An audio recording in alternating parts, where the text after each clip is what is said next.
Berapa atasanmu sanggup memberi gaji sehingga begitu enteng kau tinggalkan solatmu? Apa yang dijanjikan istrimu sehingga begitu enteng kau berikan yang haram? Hanya rayuan sesaat, padahal dia pun akan meninggalkanmu sebelum masa tua tiba. Apa yang dijanjikan anak-anakmu?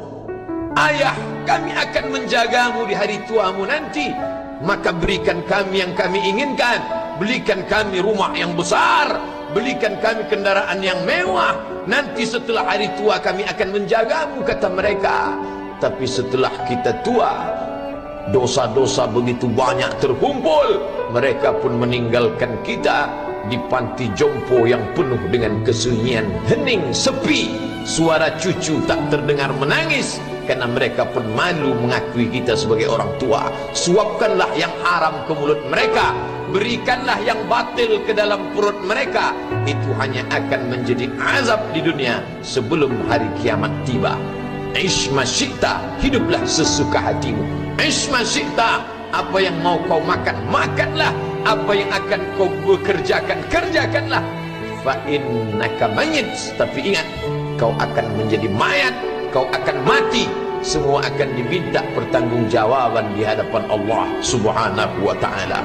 Hari ini orang boleh tertawa, hari ini orang boleh merasa dunia dia yang punya, tapi sampai masanya yang hijau akan berubah menguning, yang kuning akan mati, yang mati akan menjadi debu, yang debu ditiup angin hampa tak bermakna. Lalu apa yang akan dibawa menghadap Allah Subhanahu wa ta'ala?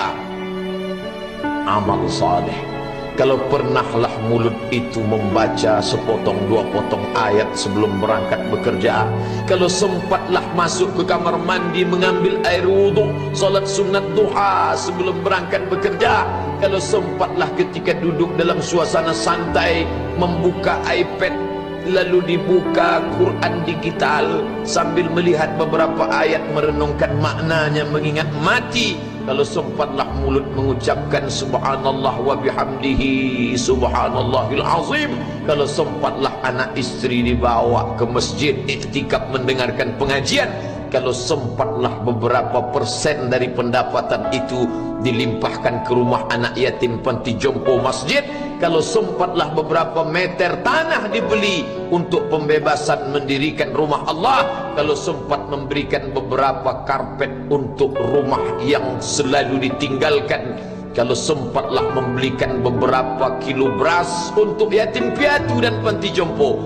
itulah yang akan menolong di hadapan Allah. Adapun rumah besar dengan beberapa semen, dengan beberapa busi yang banyak, semua akan menjadi tinggal kenangan. Mereka akan menjual, membagi-baginya. Tanah yang dulu harganya semeter 100.000 sekarang sudah menjadi 5 juta. Mereka akan bagi-bagi itu semua kepada ahli waris. Lalu kita hanya membawa 3 helai kain tipis yang tidak berjahit, dan itu semua menjadi milik orang. Kalau dulu mereka kita didik dengan pendidikan yang baik, di tengah malam mereka bangun menetes air matanya, lalu dia berdoa, Rabbighfirli wa liwalidayya warhamhuma kama rabbayani shaghira, seperti tetesan embun di tengah gurun Sahara yang panas. Kalau sempatlah mereka berdoa, Allahumma ighfir lahu warhamhu wa'afihi wa'fu anhu, maka mengalirlah air yang sejuk ke tenggorokan yang kering.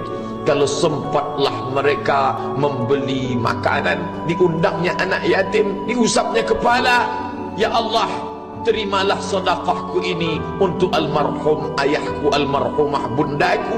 Aku tak dapat membalas budi baik mereka, ya Allah, mereka sudah mendahului aku. Maka akan mengalirlah itu sebagai berlipur lara di tengah alam barzakh sementara kiamat tiba. Tapi kalau mereka hanya dididik dengan keduniawian, dididik dengan kemewahan, disumbat mereka dengan materi, tak pernah diingatkan pada mati. Ketika kita mati, mereka pun juga akan mati perasaan ingatannya. Paling celaka lagi, mereka mengingat kita dengan mengantarkan bunga, mereka mengingat kita dengan pakaian hitam, mereka mengingat kita dengan suara musik. Mereka mengingat kita dengan memajang foto kita besar-besar di dalam rumah, dan itu hanya menjadi penghalang rahmat Allah turun. Tidak berkesan sedikit pun. Mereka sedang menyangka kalau dinyanyikanlah lagu kesenangan kita, terobat rindu hatinya. Kalau dipajangnya foto kita, dilingkarkannya karangan bunga, puas rindunya. Padahal itu tidak membuat pengaruh apapun kepada kita di alam barzakh. Maka sayang, buatlah sayang yang mengingatkan sesudah mati. Kalau rindu, buatlah kerinduan yang membuat dia akan tetap mengalir sebagai satu amal sesudah kematian. Idza matal insan, kalau manusia mati, inqata'a, dulu rajin membaca Quran, berhenti. Dulu rajin salat tahajud, berhenti. Dulu rajin menghatamkan segala yang baik-baik, berhenti. Tapi ada yang tetap mengalir. Di antara yang mengalir itu adalah sedekatun jariyah. Sempat membelikan beberapa bungkus nasi.